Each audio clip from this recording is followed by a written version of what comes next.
Speaking of smart, speaking of educated, knowledge, and so forth, Kamala Harris is a senator, California. She's reputed to be the female Obama. Well, wait, no, that's Alexandria Ocasio-Cortez, who was the next Obama. Kamala Harris used to be the next Obama. So I guess she's the next Obama once removed. And she's said to be brilliant, like Obama was. And she's said to be extremely tough. Very, very, very good advocate for the causes and issues of the left. Well, let's see. She tweeted the following. A reminder this 4th of July, it was 8 immigrants who signed the Declaration of Independence. Happy Independence Day. 8 immigrants who signed the Declaration of Independence.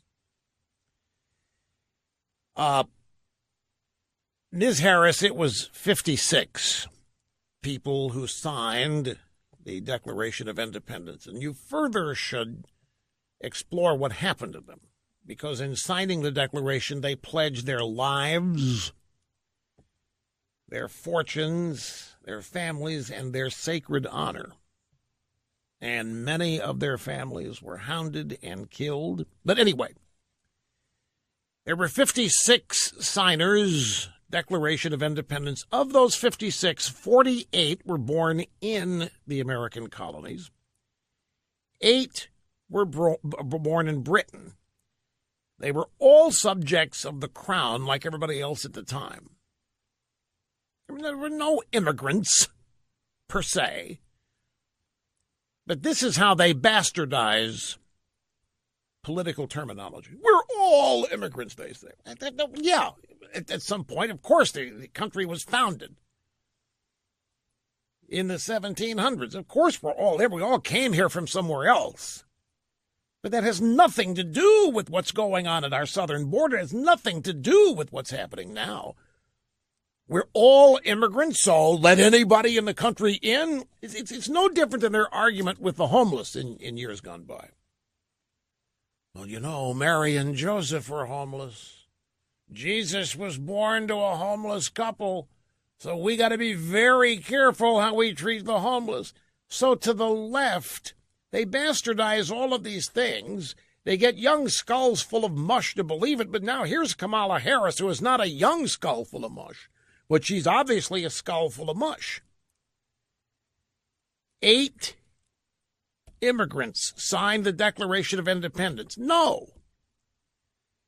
8 were born in Britain. They were all subjects of the crown. Look, no one has a problem with legal immigrants. Everybody welcomes legal immigrants with open arms. There's a process. That's another thing that's happened in this whole debate. Illegal immigration is now thought to be the only kind that there is.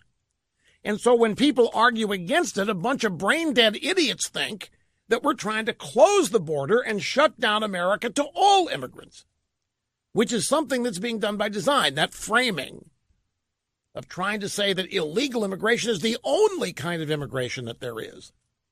And they're taking advantage of people's ignorance and people's ill education. But here's a question for Kamala Harris. Do you fully embrace a political document written and signed by privileged white guys? Because that's who they were.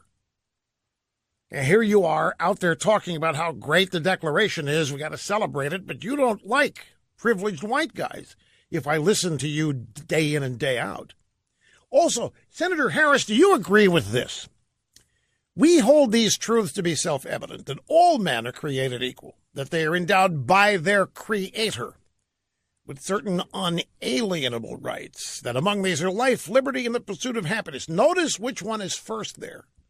Life. That to secure these rights, governments are instituted among men, deriving their just powers from the consent of the governed.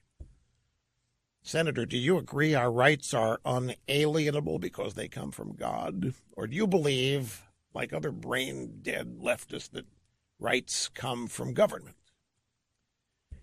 Do you think government's powers derive from the consent of the governed, i.e. voters, or do you think that comes from the Supreme Court?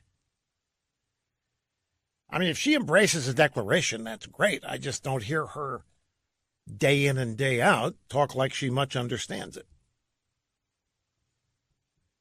or that she supports it as she understands it.